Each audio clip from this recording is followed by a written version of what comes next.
Chapitre 2. Quel fut le processus d'éloignement, puis d'opposition à Dieu? La position des chérubins était intimement liée au trône de Dieu. Ils sont constamment à proximité de l'arche, du témoignage, qui contient la loi de Dieu. Ils font partie de la base du trône de Dieu. Puisque le sanctuaire terrestre a été construit en imitation du sanctuaire céleste, il est certain que le lieu le plus sacré se trouve celui où se manifeste la gloire de Dieu, entre les chérubins, au-dessus de l'arche recouverte par le propitiatoire ou siège de la miséricorde, entre guillemets.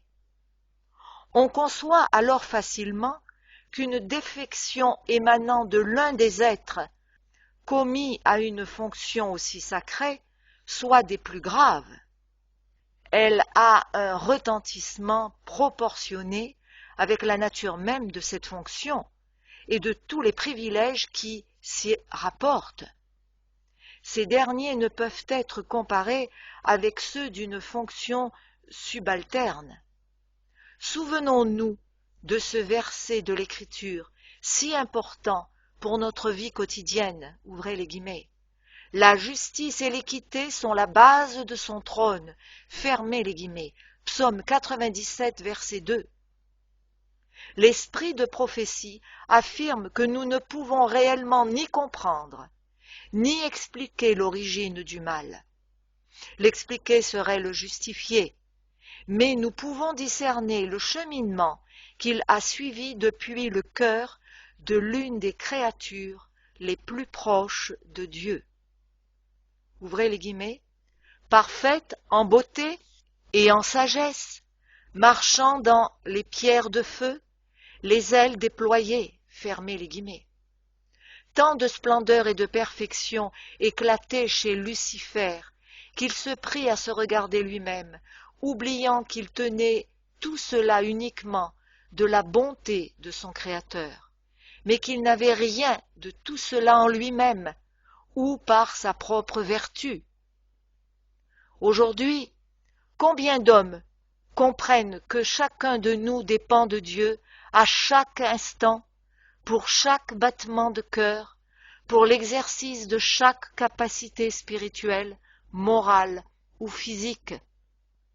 Ouvrez les guillemets. Ton cœur est devenu arrogant à cause de ta beauté, tu as corrompu ta sagesse par ta splendeur. Fermez les guillemets. Ésaïe 28, verset 17. Ces perfections étaient si grandes qu'il en vint à estimer que sa place, si élevée soit-elle, ne correspondait pas à ses capacités. C'était une place trop limitée, trop étroite pour lui. Il en vint à ambitionner davantage un rôle plus élevé. Mais, en fait, il n'y avait plus personne au-dessus de lui, entre lui et Dieu. La seule élévation possible qui se présentait était de devenir l'égal de Dieu, entre guillemets. Il se donnait tout le crédit de ce qu'il était, oubliant que ce n'était qu'un don de Dieu par Jésus-Christ. Il désirait une existence qui lui soit propre, non dépendante. Il s'estimait capable de rivaliser avec Dieu si on lui laissait le champ libre. Séduit par un faux raisonnement, il corrompit sa sagesse, entraîné par une élévation basée sur des apparences et non sur des réalités profondes. Ses conceptions devinrent confuses car il les faisait toujours passer par le biais de son ambition personnelle. Cependant, rien ne lui indiquait que Dieu partageât son opinion sur lui-même. Il en conclut que quelqu'un s'interposait à ce partage du pouvoir divin. Ce ne pouvait être que Jésus-Christ qui pénétrait les desseins de Dieu, partageant pleinement sa nature, ses buts et son caractère. Jésus-Christ était celui qui constituait l'obstacle à une démonstration face aux êtres célestes de ses grandes capacités. Il se sentait éclipsé par lui dans l'adoration des anges. Il fallait donc le supplanter, l'écarter, afin de pouvoir, ouvrez les guillemets, monter sur la montagne de Dieu, fermez les guillemets. Ouvrez les guillemets, je m'assiérai sur la montagne de l'assemblée, à l'extrémité du septentrion, fermez les guillemets. Ésaïe 14, verset 13. Le septentrion signifie un endroit particulier où la majesté des cieux siège dans la montagne de sa sainteté. Utiliser ce terme revenait à dire qu'il voulait vraiment s'emparer de la première place, unique en son genre, attribuée à la divinité seule. Mais comme cette réalisation ne lui était pas donnée, il devait la prendre de force par tous les moyens. Il ne fit désormais que méditer comment il pourrait parvenir à ses fins. Il voulait bouleverser l'ordre ancien des choses. Il en venait à jauger toutes choses selon ses nouvelles vues. Étant intérieurement séparé de Dieu, même si ce n'était pas encore vraiment visible, les ténèbres s'emparaient de son esprit et il ne voyait qu'au travers d'une lumière faussée. Tous ses raisonnements furent de sa propre production et non de celle de l'Esprit de Dieu en lui. Cependant, rien ne lui indiquait que Dieu pensait de lui comme il le faisait lui-même. Dieu ne lui offrait aucune occasion de faire valoir d'autres possibilités différentes que celles qui avaient été siennes jusqu'alors. Il s'imaginait être digne d'être invité à prendre une place de puissance qui aurait permis à ses idées nouvelles de se concrétiser. En somme, il ne voulait rien moins que changer la forme du gouvernement de Dieu. Il aurait aimé présenter cela comme un progrès, une innovation profitable à tous.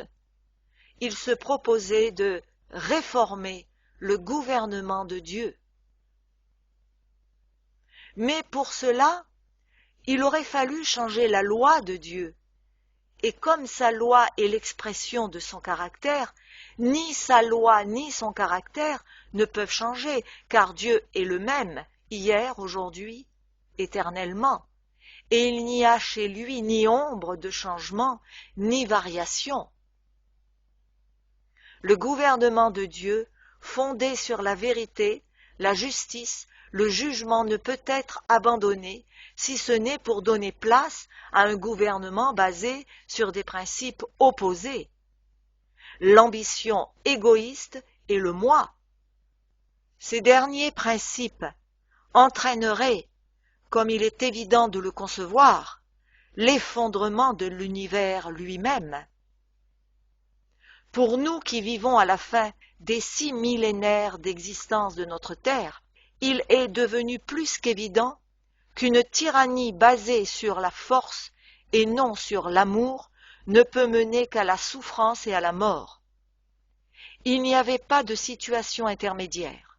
L'un de ces deux principes devait régir l'univers, et celui que Lucifer proposait amènerait le chaos et l'anarchie. Si un gouvernement doit être changé à la demande du premier individu mécontent et ambitieux, alors il n'y a plus de gouvernement. C'était non seulement le bonheur de l'univers qui était en jeu, mais aussi l'existence du trône de Dieu. Par contre, si le trône de Dieu doit subsister, il faut alors que la rébellion disparaisse.